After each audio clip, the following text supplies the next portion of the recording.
Hey there, everybody. So today I'm going to cover negative rake scrapers. As most of you know by now, if you've been following me for a while, I am primarily a grain to finish guy. I do occasionally turn dried wood, usually as spindles, but sometimes as bowls. So that said, last week, or the last few weeks, I covered the 60-degree grind and what it's great at, what it isn't as great at. This little dish I've already got returned. On the outside, I used that 60-degree grind to shear scrape for a nice finish.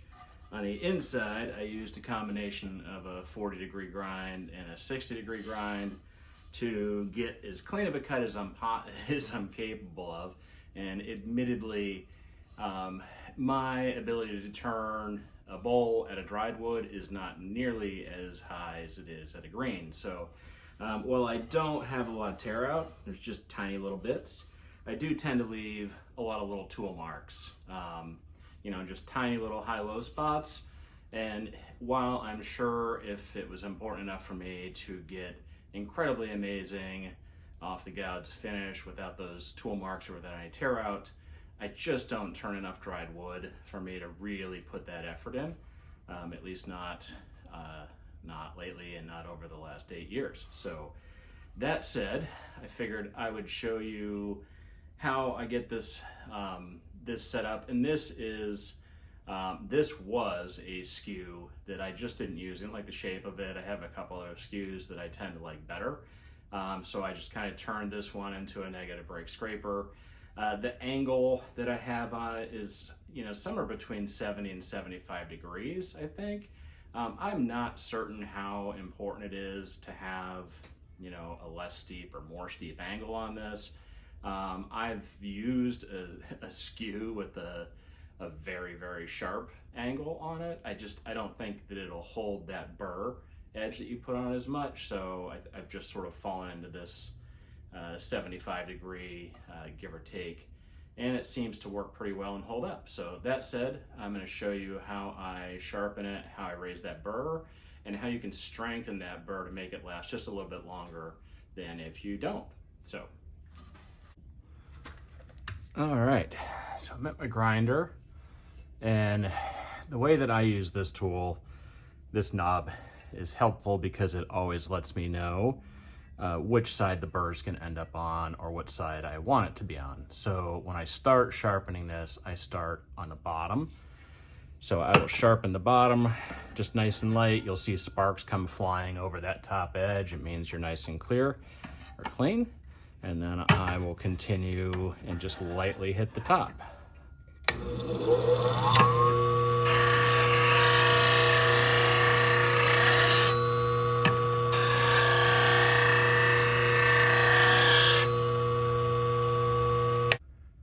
And what you'll notice immediately is you have this really, really noticeable burr, raised burr that's on this edge.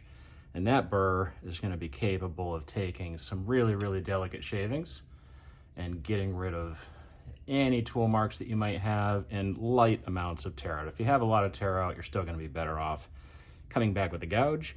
But if not, this has always been my go-to. Now, you can use it straight off the grinder like this, or what I do is I will take one more quick step to strengthen that burr.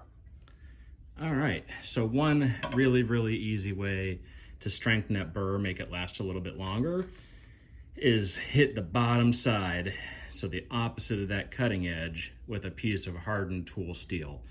And just as luck would have it, the top rails on all of the robust tool rests are really nice hardened steel. It's a little bit harder than these gouges, or in this case, the skew or negative rake scraper. I will just take it and just a couple passes, I will hit it and it will raise that burr a little bit more and it will strengthen it just a little bit. So it will hold up just a little bit longer. You'll find that using a negative rake scraper works extremely well, but that cutting burr that does all the work will very quickly go away on you, and you'll be sharpening quite often. So doing this will eliminate a little bit of that step to the grinder every few minutes. So that said, let's show you how it works. All right, so hopefully you can see here. You can see just the ever so slightly small amount of tear out and tool marks here on this upper part of the rim. The bottom's pretty darn clean. I'll just hit it lightly just because I can, but I'm gonna start at the center and work out to here, and then I'm gonna work at the edge and work down. You're gonna see some really, really delicate, fine shavings coming off. If you find that it looks more like dust, your burr is not sharp and you'll need to start over. So that said,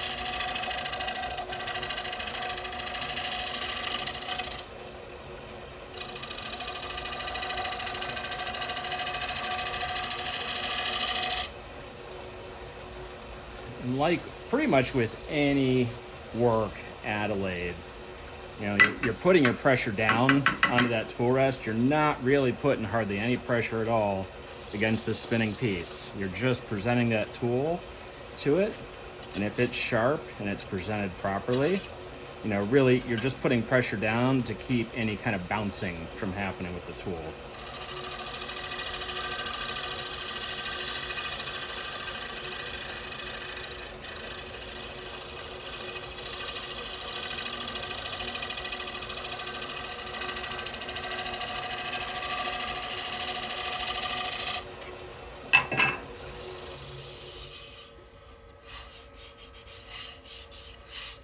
Well, I hope that was helpful and informative, everybody. And if you're new to the channel, in the notes in this post, there'll be a link to my Wood Turning Tip Tuesday newsletter. Every Tuesday, I send out an email that basically it's just, you know, small tips. Usually there are links to YouTube videos. Sometimes they're just words and pictures.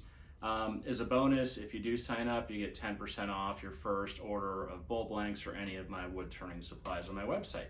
So anyhow, everybody, until next time, happy turning. Take care.